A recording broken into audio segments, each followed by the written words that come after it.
Hey, praise the Lord, guys. I'm Shaw Greenhorn. And Jesus called them unto him and said, You know that they which are accounted to rule over the Gentiles exercise lordship over them, and their great ones exercise authority upon them. But it shall not be so among you, for whosoever shall be great among you, let him be your minister. And he that is to be chiefest of all, let him be servant of all. For even as the Son of Man came not to be ministered unto, but rather to minister and to give his life as a ransom for many. So here we see further, breakdown into the expectations of the kingdom of heaven. Right now we're on the topic of dealing with them having this misconception. The previous few scriptures before this we saw where, James and John, the brothers, came unto him asking him that he would do whatsoever they would ask, asking that one should sit on the left and the other on the right in the throne of his glory. Jesus saying, "You know not what you ask. Can you be baptized with the baptism I'm baptized with, and drink of the cup that I should drink of?" So here's a further breakdown, because like I said, and I keep saying, when something has been so deeply ingrained inside your mind, sometimes it's hard to break it down because if I could speak in their defense, this thing, it was not built in one day. This was built over years and years of conditioning. You see all the problems that Jesus has with the scribes and Pharisees. Remember, before he came, and even while he was here, being the carpenter that he was, before he even did his first, miracle, turning the water into wine, these guys ran the show. They were the ones in charge, and they were the ones teaching what they believed. We see even John the Baptist calling them a generation of vipers, who have warned you to flee from the wrath to come. How can John the Baptist be, telling them who warned them to flee from the wrath to come when these are the religious leaders, who should be telling the people, to flee from the wrath to come? But here they are, needing someone to tell them. So in their defense, the whole system was badly flawed. They had all the wrong, intentions. They had the wrong principles. They were operating, on error. And it seemed as if one error would always give birth to another, which would give birth to another. These things, it takes on a mind of its own, at some point. Because as humans, we have a tendency to create. I imagine the first human beings, Adam and Eve, they created somewhere to live, whether it be out of tree branches, logs. We established systems. Everybody in society has a role. It's our human programming to establish order and to set up certain things. So starting out on error is more likely to give rise to even more error. And Bob says, unless the Lord build the house, the laborers, they labor in vain. And why are they laboring in vain? Because they're laboring on their wisdom and their understanding and their expectations of how things should be. So he's really taking the extra time to get through to them on this issue, because like I said in my last video yesterday, this is around the third time he's having to deal with them concerning this idea. Saw where they were arguing in the way who should be the greatest. They disputed among themselves. When they got to the house, Jesus asked them, they were reluctant to tell them what they were arguing in the way, but he eventually got it out of them. He set the child before them and said, unless you humble yourself as this little child, this little child is the greatest in the kingdom of heaven. Many things are not, according to what we would expect. He said when they came to take him in the Garden of Gethsemane, when they had him, even in the high priest's office, he said that my kingdom is not of this world. If my kingdom were of this world, then would my servants fight. So, these things that they're holding on to, they're the remnants, the leftovers of what he came to change, to abolish. A lot of the times the heart of men is not in line with the heart of God. So because this thing was not built in one day, it's going to take several, attempts. It's going to take several, chipping away at it, several enlightening them, several showing them the difference between his kingdom and this world, several comparisons, several rebukes. Sometimes we believe that life is magical, that things don't work according to a certain order. The Bible says, casting down imagination and every high thing that exalts itself against the knowledge of God, to the pulling down of strongholds. The longer these strongholds have been there, I guarantee you the harder it's going to be to take down. Because it itself has been established, in the spirit and in the physical. These things are real. We wrestle not against flesh and blood, but against principalities and powers. When Jesus came, if I can use John the Baptist as the strongest example, we know that he was in the wilderness. He was a wild man. His meat was locusts and wild honey. He wore a leathern girdle about his loins. He did his work in the wilderness. It was in the spirit that John, he was tearing things down. He was building things. Jesus. So, these things, that they exist, and they do exist. I imagine that in the spirit, you have physical structures that have been built by the kingdom of darkness. And these things, they oppress, they destroy, they confuse, they confound. These things, They were put there for a reason, and they accomplish a certain purpose. So he's taking his time and breaking it down, line upon line, precept upon precept, here a little, there a little, because he could see that they're not grasping it. Because when he'll explain it to them one way, they'll come at him saying the same thing, but in different words. If you understand, removing of fruits. If I were to ask you, is it better to remove the fruits one by one as they fall from the tree, or is it better to remove the tree itself? You remove the tree, then all these bad fruits, they go away, right? So that's what Jesus he's doing. He's trying to attack this from every angle that he can.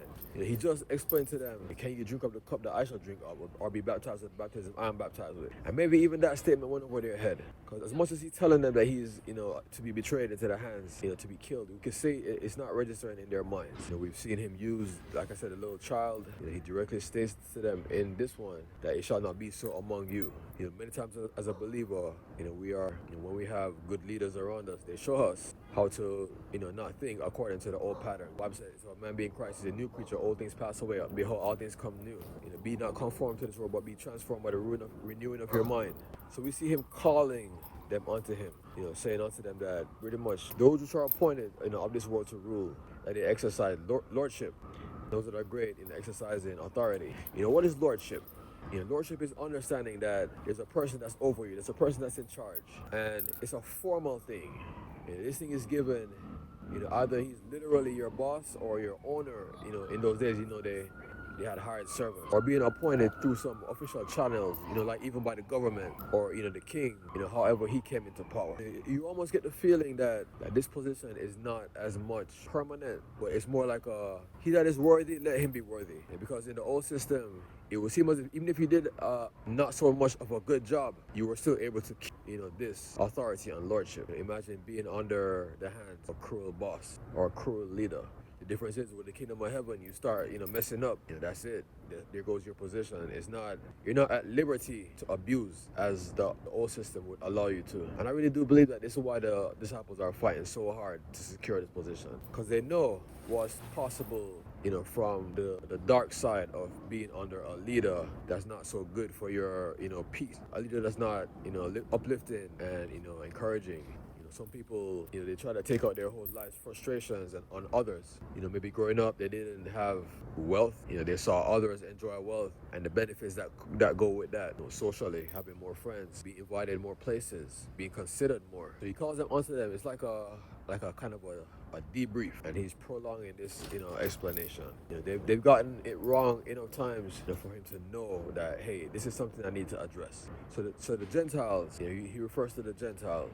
But if you look at it, it's the same thing going on with the Jews, right? That, when he uses the word Gentile in this context, it's not so much Jews versus Gentiles, but it is, the kingdom of God that he's building versus every other system. Because, that's why the scribes and Pharisees and the chief priests, the elders, that's why they would come unto him so many times, because they did have, authority. They had the dominion, the matters of the faith and of the law of the faith, it was committed to their hands. They had rule, they had authority. We know that he's Jesus and that he's the Son of God. But remember, when he came on the scene, this was a brand new thing. In today's day, we can say, yes, it's Jesus. So, listen to what he says, follow what he does. He knows what he's doing. But, in those days, he was just a guy that, he just came up. And then now, look at all these things he's doing. Look at all these things he's saying. And let them know that it shall not be so among you.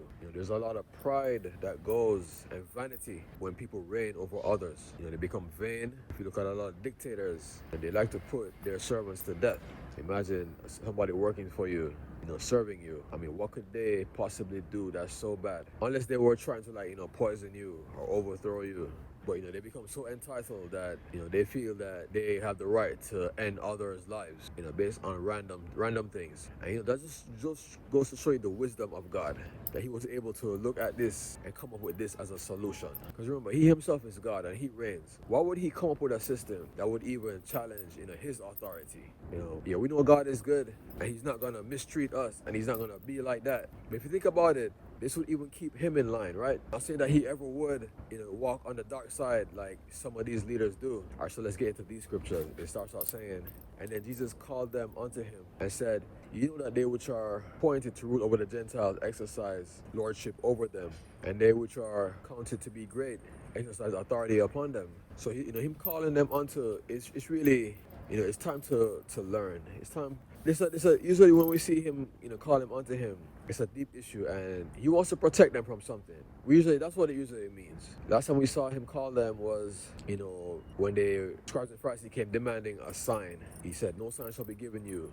This adulterous and evil generation asking after a sign. He told them, "Beware of the leaven of, the Pharisee and of the leaven of Herod." He was protecting them because pretty much they say and do not. They say and do not, and that's not going to get you anywhere but the place that you don't want to go. And with this, we have so many rulers that they have lost the meaning of why it is that they started doing what they were doing in the first place. When you taste power, you want more power. What's one great form of power? You doing mean and bad things to people, and they be unable to do anything about it. And you can do that in the face of and in front of others, and they still can't do anything about it. I think that is a avenue of power that we have discovered as humans, and that goes in line with what I was saying. Dictators putting their servants to death. So that the Gentiles, that are those that are appointed to rule, and like I said, these are officially appointed positions, and they're not appointed based on righteousness. They're not appointed because a person is wise. Joseph, he got his position because of wisdom. Daniel also, the three Hebrew boys. But I mean, there's a handful of times where we can see a leader be appointed because of what he brings to the table positively. These things are appointed usually by birthright. I mean, the king has a son. This son might be the wisest, like Solomon, or he might be the biggest fool. He's still gonna be your king someday. I mean, isn't that just mind wrecking to know that you have no say in this? So this appointing that he's talking about, men with power protect their power, they preserve their power, and they don't just give that away. Which king is gonna give his throne to a non descendant, just because he's wiser than his son, or he's more caring, or he's a better leader than his son? No, his son gets it because he carries on the name. So this appointing is either by birthright, and it's mostly by birthright. It's by violence. In those third world countries, we'll see a lot of unrest where people, they take power, they take over, by force, guns and violence, killing the previous leader, taking power. The current president of Russia, they're supposed to only have 2 terms, right? This is his third. So they exercise lordship over them. And this word exercise, if you were to break it down and look at it, it doesn't give you a positive or encouraging, feeling, exercising lordship.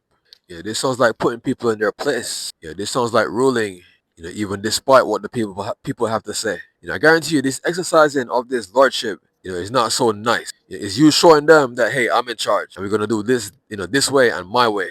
I even see a little bit of, just do certain things to upset them at times, just to show them that you have the power and you can do it, and there's nothing they can do about it. I forget, it was after Solomon, the next king, when he said unto his advisors, I want the people to serve me just like they served the previous kings. And they told him to go and speak kindly unto them, that I will ease your burdens, I will be a good king, and I will be mindful of you guys. But then his friends, the younger guys, they gave him the opposite advice. He basically said, my father, gave you burdens, I will increase your burdens. My little finger shall be thicker than my father's loins. My father, he chastised you with whips, I shall chastise you with scorpions. Human beings, I think we come with this program inside of us that, we reign with terror over others. We reign with terror over others. And that's why the disciples were so much fighting to be the head.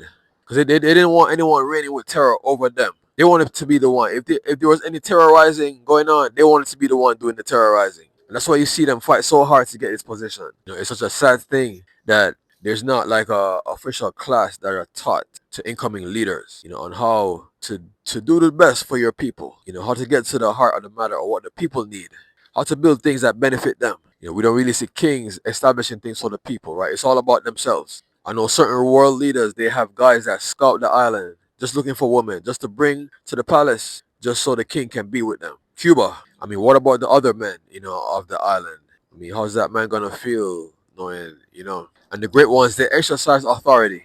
Now, don't get me wrong, authority is necessary and it should be maintained. But in the world that we live in, it's just something that happens. The word lordship, that kind of implies somebody, standing before you, trembling even a little bit. I mean, human beings have a natural tendency to uprise and to resist, right? And they'll see what they can get away with. So, so this trembling, I guess it does serve a purpose. But then there comes a time where we're not, making them tremble just to maintain our authority, but we're making them tremble because we're terrorizing them. A terrorizing ruler. So like I said, those that are appointed to rule of the Gentiles exercise lordship over them. Gentiles in this case, because even the Jews, the chief priests and elders and scribes, even they were doing the same thing. Love to be called. What did Jesus say? You love to be called of men rabbi. Call no man rabbi, because one is your Father in heaven. You could interpret everything that they ever did, unto Jesus was actually them trying to regain their dominion. Because Jesus, he didn't come challenging for dominion. The things that he did, it naturally brought dominion unto him. None of these scribes and Pharisees can heal blindness or deafness, leprosy, the palsy, cast out devils. None of them could do any of these things. So Jesus, by doing this, he subconsciously took authority from them. And that's why you see them, throwing such hissy fits, accusing him on the Sabbath. What is that? Trying to show the people, hey, don't listen to him. This what he's doing is wrong. He does make mistakes. Trying to point out any mistakes that he would make. Trying to tangle him up in his words, trying to outsmart him. They really were trying to reach back for dominion because he took dominion from them just by the things he did and said. He didn't show up, campaigning, say follow me. He didn't show up campaigning, asking for power, to be elected. He just showed up and he did what he did. Nobody had ever seen anything like this before. All right, so the next one says, but it shall not be so among you. Whosoever shall be great unto you, let him be your minister. So men want greatness. That's an automatic thing. We don't need to argue if men want greatness. Men want greatness.